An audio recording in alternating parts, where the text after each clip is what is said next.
La pena de prisión y la idea de la resocialización del delincuente estuvieron en boga, dominaron el discurso en la ciencia penal durante mucho tiempo del siglo pasado. Sin embargo, en la segunda parte del siglo XX es donde comenzó a cuestionarse, sobre todo en los últimos años, a cuestionarse la idea de la resocialización, es decir, si realmente mandar a una persona a prisión lograría la tan ansiada readaptación social o resocialización. Esta crítica se hizo más fuerte, sobre todo con las penas privativas de libertad de corta duración. ¿Por qué? Porque difícilmente en esas penas privativas de libertad de corta duración se logre esa idea de resocialización del condenado. Al contrario, se dice que estas penas privativas de corta duración, por la dificultad, por la imposibilidad de desarrollar todo un plan de esa readaptación, provocan en definitiva más perjuicio que beneficio. Entonces, parecería que el delincuente sale en peores condiciones a las que había ingresado en una cárcel. En vez de resocializarse, se dice que esa pena lo desocializa todavía más. Por eso, por la crítica a esas penas privativas de libertad, en general a la pena de prisión y especialmente a las penas privativas de libertad de corta duración, por eso es que se empezaron a buscar alternativas. Y en esa búsqueda de alternativas nacen institutos como la condena condicional, como la suspensión de juicio a prueba que tenemos actualmente vigente en el Código Penal argentino.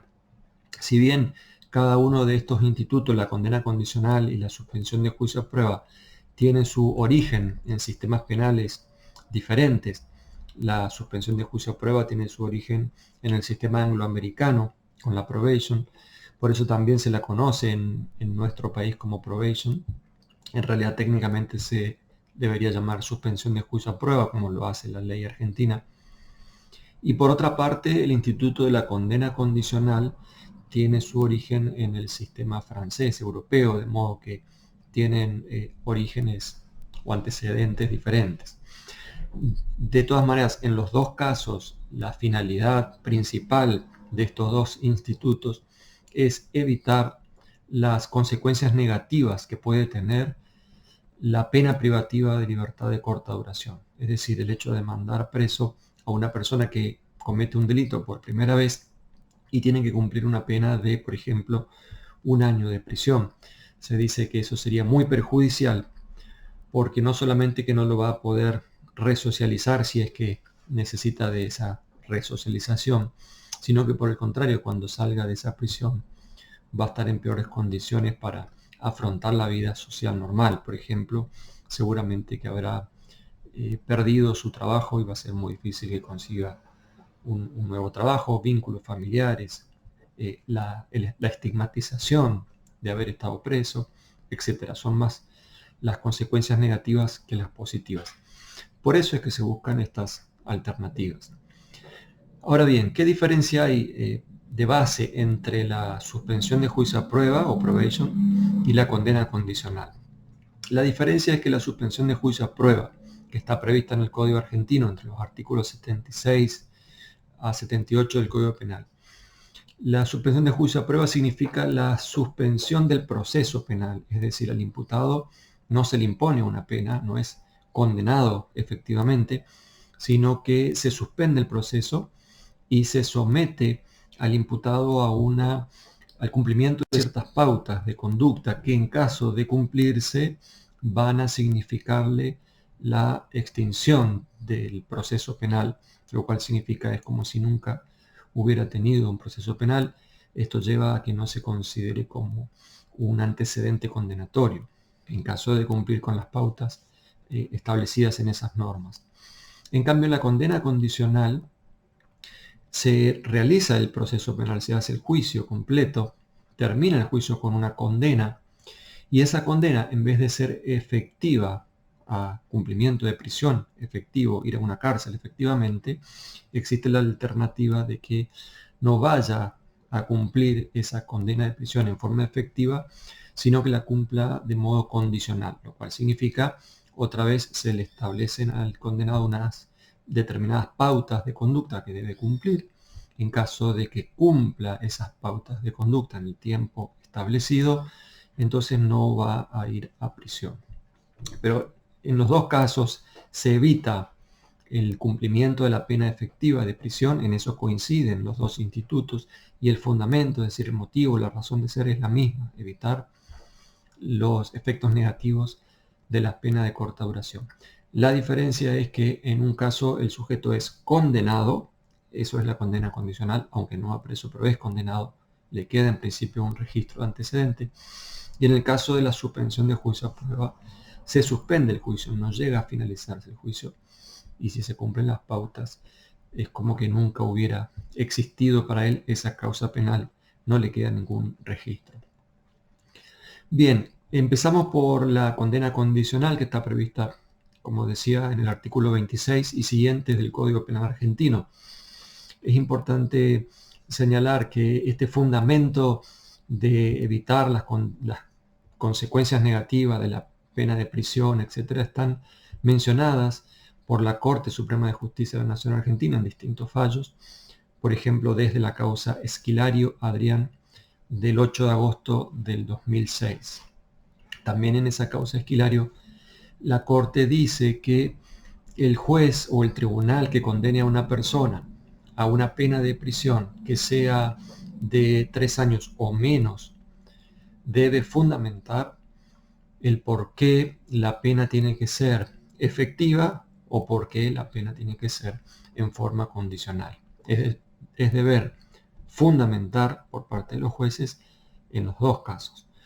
Hago esta aclaración porque en principio se entendía que el deber de fundamentar solamente se refería o se obligaba al tribunal a fundamentar solamente en aquellos casos en que se otorgaba la condena condicional. ¿No? La Corte dice también si el tribunal o el juez va a condenar en forma efectiva, tiene que explicar por qué impone la pena efectiva y no le da la posibilidad al condenado de la condena condicional. Bien, ¿cuáles son las condiciones o requisitos que establecen estos artículos 26 a 28 del Código Penal? Que se trate primero de la primera condena, del primer delito cometido por esta persona que va a ser condenada, que no tenga un antecedente penal, que no tenga una condena anterior. Al decir antecedente decimos una condena anterior con una sentencia firme que no esté en recurso. Entonces, primer requisito para la condena condicional, y esto vale también para la suspensión de juicio a prueba, es que sea la primera condena de esa persona. El segundo requisito es que el delito que se imputa no supere los 3 años de prisión. Hay que hacer una aclaración al respecto. Uno puede pensar, por ejemplo, el delito de hurto, que está previsto en el artículo 162 del Código Penal, tiene una pena máxima de 2 años de prisión. Claramente por el delito de hurto, si alguien es condenado por primera vez, podría aplicarse la condenación condicional. Pero también por el delito de robo, por ejemplo, que si ustedes van a ver en el artículo 164 del Código Penal argentino, tiene una pena de hasta 6 años de prisión el delito de robo. Lo mismo con la estafa, por ejemplo. Pero en esos delitos también se admitiría la aplicación de una condena condicional si es que en el caso particular el juez o el tribunal disponen que la pena a aplicar no supere los 3 años. Ocurre que en esos delitos, en todos los delitos, pero en el robo y en la estafa existe una escala penal, es decir, 6 años es el máximo, pero el mínimo es 1 mes o 1 año en estos delitos. Entonces la escala penal aplicable por esos delitos podría ser de 1 a 6 años. Eso significa que si se lo condena a 1 año, a 2 años, 2 años y medio, o hasta a 3 años, se podría aplicar en forma condicional. Entonces son delitos que admiten la condena condicional. En principio, cualquier delito cuyo mínimo en la escala penal no sea superior a 3 años. Por ejemplo, el delito de violación no admitiría la condena condicional, que tiene un mínimo de 4 años. El delito de tráfico de estupefacientes, por ejemplo, no lo admitiría, porque tiene un mínimo que empieza en los 4 años. El robo agravado por el uso de arma tampoco, el mínimo es de 5, máximo de 15. Entonces, es necesario que el delito tenga, por lo menos en el mínimo de la escala penal, un número que no supere los 3 años de prisión. Incluso si el mínimo fuera de 3 años, se admitiría la condena condicional si es que el juez o tribunal, en el caso particular, le aplicarían ese mínimo de 3 años. Bien, hay una cantidad de cuestiones a aclarar y que se han discutido en la jurisprudencia, en la doctrina con respecto a la condena condicional y muchas otras cuestiones en el ámbito de la suspensión del juicio a prueba. Pero aclaremos en primer lugar las pautas establecidas o los requisitos establecidos entre estos artículos 26 a 28. Fíjense que en el artículo 26, en la parte final, el Código Penal dice que no procede la condena condicional respecto de las penas de multa o inhabilitación, lo cual es absolutamente lógico, porque las penas de multa y de inhabilitación no tienen el problema que es el fundamento de la existencia de este instituto, igual que el instituto de la suspensión de juicio a prueba. Es decir, el fundamento es, repito, evitar las consecuencias negativas de una pena privativa de libertad de corta duración. Evitar las consecuencias negativas, que significa mandar a alguien a prisión por un delito menor, por un tiempo no muy extenso, y eso le traería más consecuencias negativas. Pero en los casos en que el delito tenga pena de multa solamente o pena de inhabilitación solamente, entonces no hay por qué pensar que esa condena tenga que ser condicional. Esa condena va a ser efectiva. Por eso es razonable lo que dice el último párrafo del artículo 26. El mismo artículo 26 señala que aún en el caso de concurso de delitos, si se impone una pena que no excede los 3 años de prisión, también procedería la condena condicional. Luego, el artículo 27 establece que la condenación se tendrá como no pronunciada si dentro del término de los 4 años, contados a partir de la fecha de la sentencia firme, el condenado no comete un nuevo delito. Si comete un nuevo delito, va a cumplir la pena impuesta en la primera condena y en la condena que se le impone por este nuevo delito, por el cual ahora va a ser juzgado y condenado. Después, en ese mismo artículo 27, establece cuáles son los plazos que tiene que transcurrir para la posibilidad de otorgarse una segunda condena condicional, lo cual no es fácil porque tienen que transcurrir 8 años entre una condena y otra, y 10 años si los dos delitos fueran dolosos.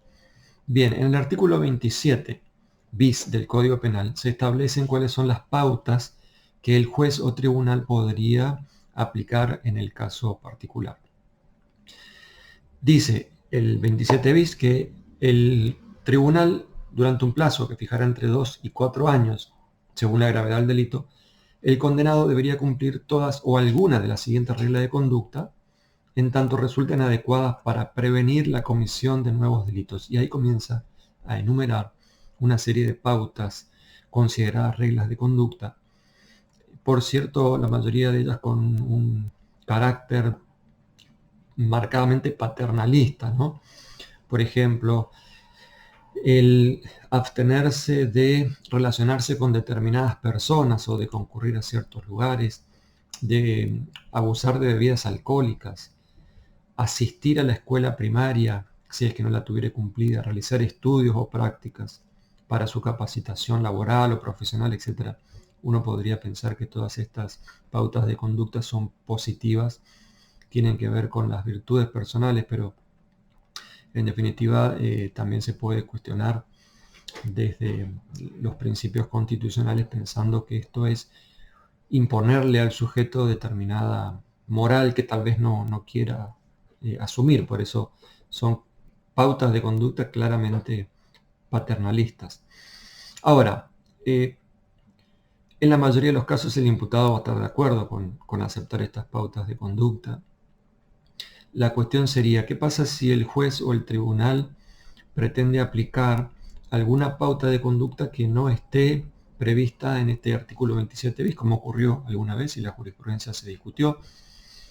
Un ejemplo de la jurisprudencia de Misiones, del Superior Tribunal de Justicia de Misiones, hace ya casi 20 años, se obligó a una persona que estaba acusada por el delito de lesiones ocasionadas en accidente de tránsito a ir a un hospital a presenciar una operación de alguna persona que haya sido víctima de accidente de tránsito.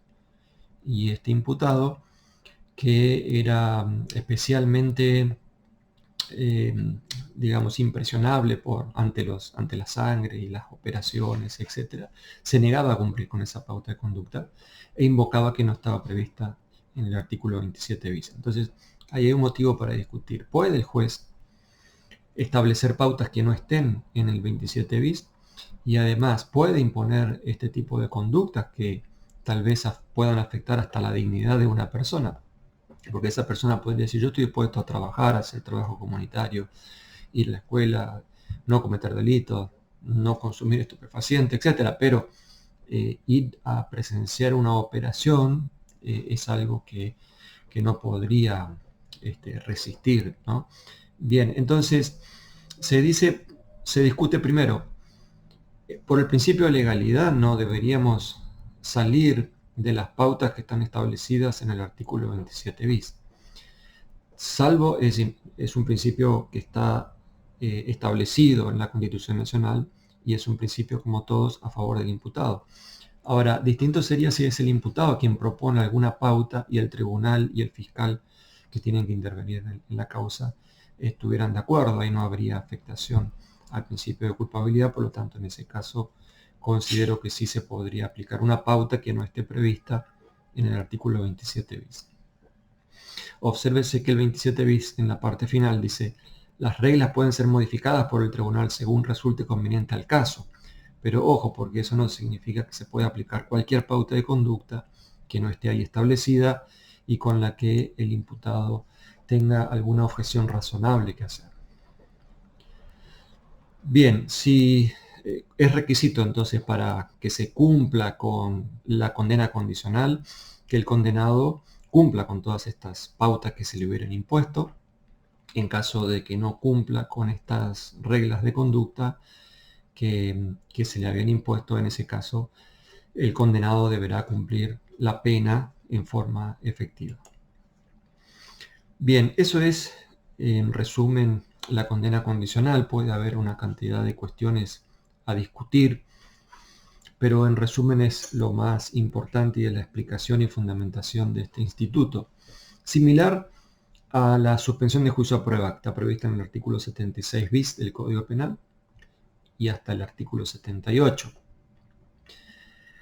¿De qué se trata la suspensión de juicio a prueba? Bueno, por los mismos motivos: evitar la pena privativa de libertad de corta duración y sus efectos negativos. Se le da la posibilidad al imputado de suspender el juicio, por eso se llama suspensión de juicio a prueba.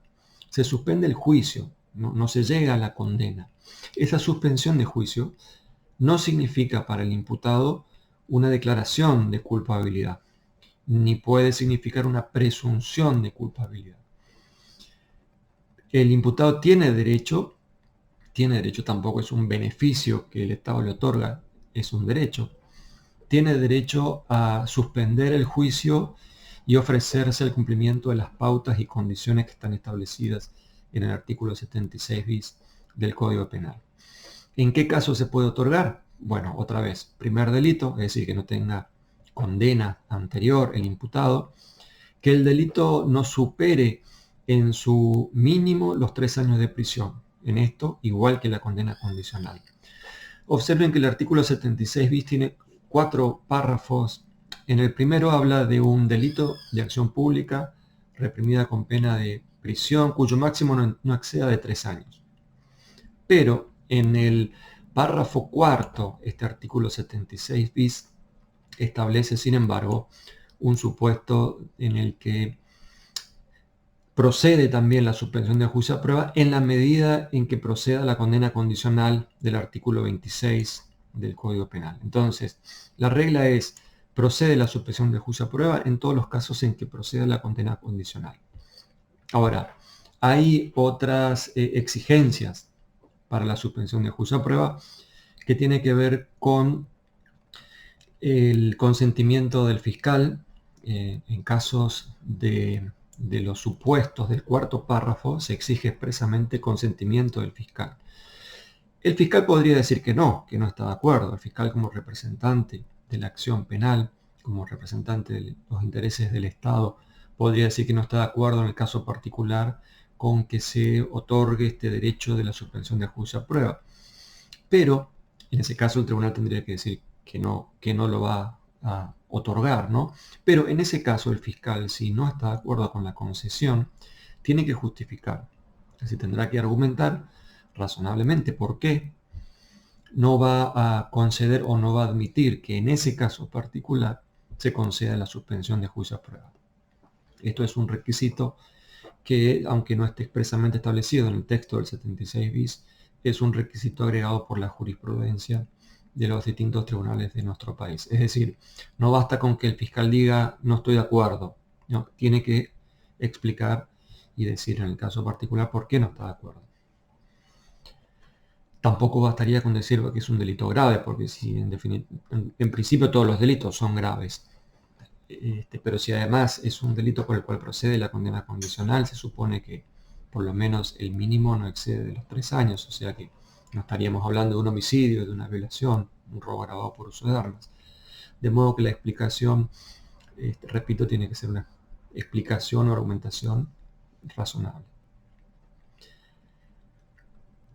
Si, dice el 76 bis, si el delito o alguno de los delitos que integran el concurso estuviera reprimido con pena de multa aplicable en forma conjunta o alternativa, será condición además que se pague el mínimo de la multa correspondiente. Entonces el imputado en ese caso tendría que pagar el mínimo de la multa correspondiente para el delito que se le imputa para poder acceder a la suspensión de juicio a prueba.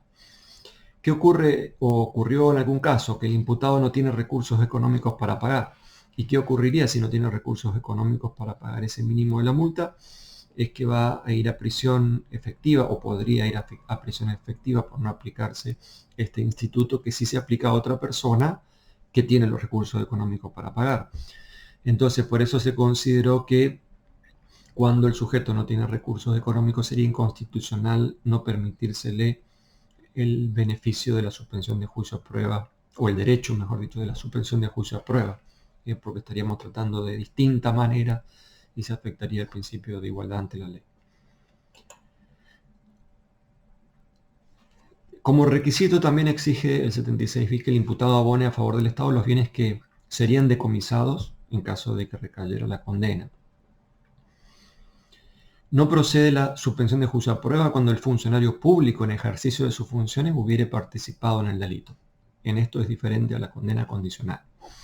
¿Por qué se incorporó este párrafo que niega la suspensión de juicio a prueba a los funcionarios públicos que en ejercicio de sus funciones hubieran participado o cometido el delito?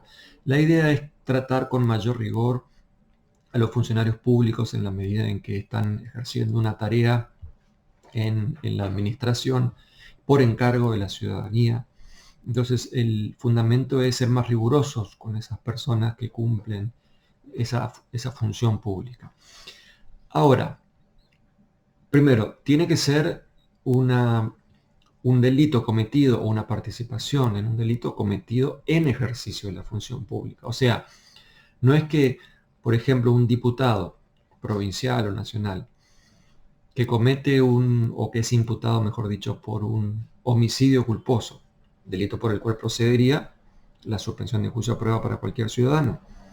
Pero si este diputado comete ese homicidio culposo o lesiones culposas durante sus vacaciones o en algún momento en que estaba haciendo algo no vinculado a su función pública, entonces en ese caso no se le puede impedir la procedencia de la suspensión de juicio a prueba, porque como lo dice el mismo artículo, tiene que tratarse de un delito cometido en ejercicio de la función pública. La idea es que se impida la suspensión de juicio a prueba solamente para los delitos cometidos en ejercicio de esa función, pero no cuando el delito se comete por un funcionario sin estar en ejercicio de esa función pública. Algunos incluso han cuestionado por inconstitucional esta regla genérica de que a los funcionarios públicos no se les puede otorgar la suspensión de juicio a prueba. ¿Por qué? Porque si el fundamento de la suspensión de juicio a prueba es evitar la pena privativa de libertad de corta duración con sus efectos nocivos, ¿qué diferencia habría entre un ciudadano y un funcionario público? Es decir, en los dos casos, si el delito imputado es un delito que tiene una pena menor, una pena no grave, digamos, entonces sería tan perjudicial para uno o para el otro la pena privativa de corta duración. Entonces no habría por qué diferenciar por el hecho de que fuera un funcionario público. No procede la suspensión de juicio a prueba respecto de los delitos reprimidos con pena de inhabilitación. Hay que aclarar que se refiere este párrafo a los delitos que tienen exclusivamente pena de inhabilitación, no a los delitos que tienen pena de prisión e inhabilitación en forma conjunta. ¿Por qué? Porque la pena más importante es la de prisión.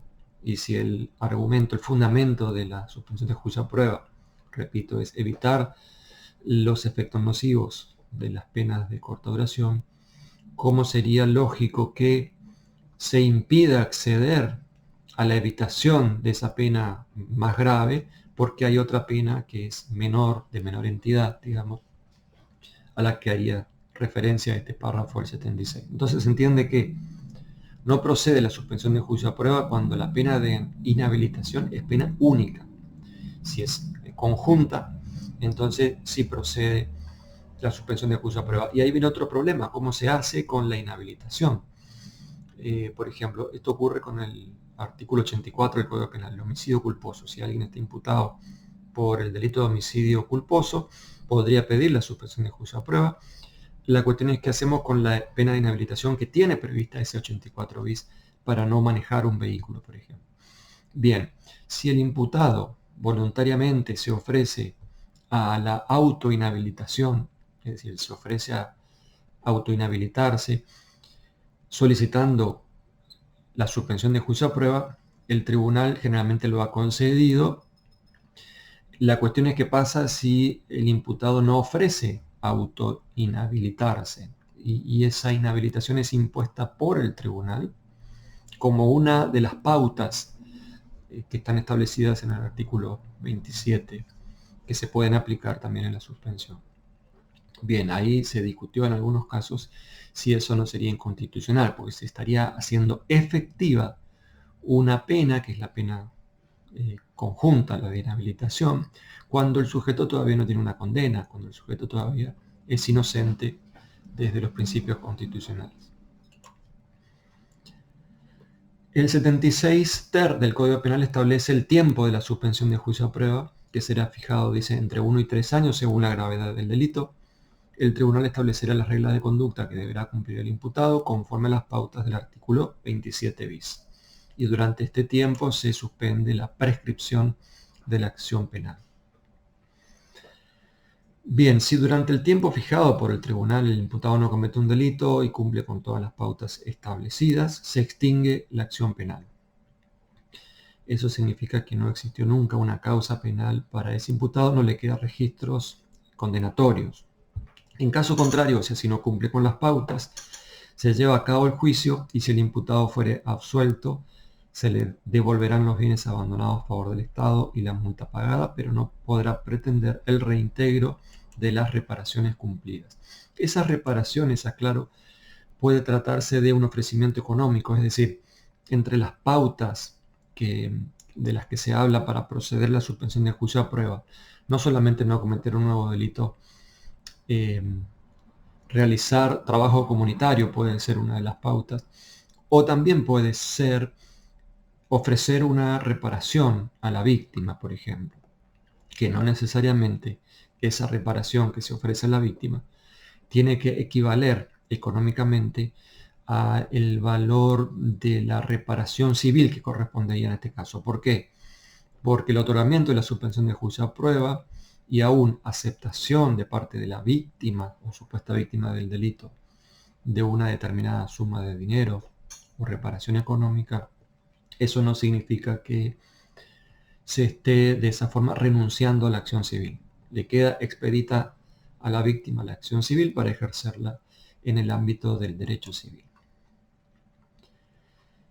Bien, se puede otorgar, en la parte final del artículo se establece que se puede otorgar una segunda, por segunda vez esta suspensión de juicio a prueba si el nuevo delito ha sido cometido después de haber transcurrido 8 años. En esto hay una similitud con la condena condicional.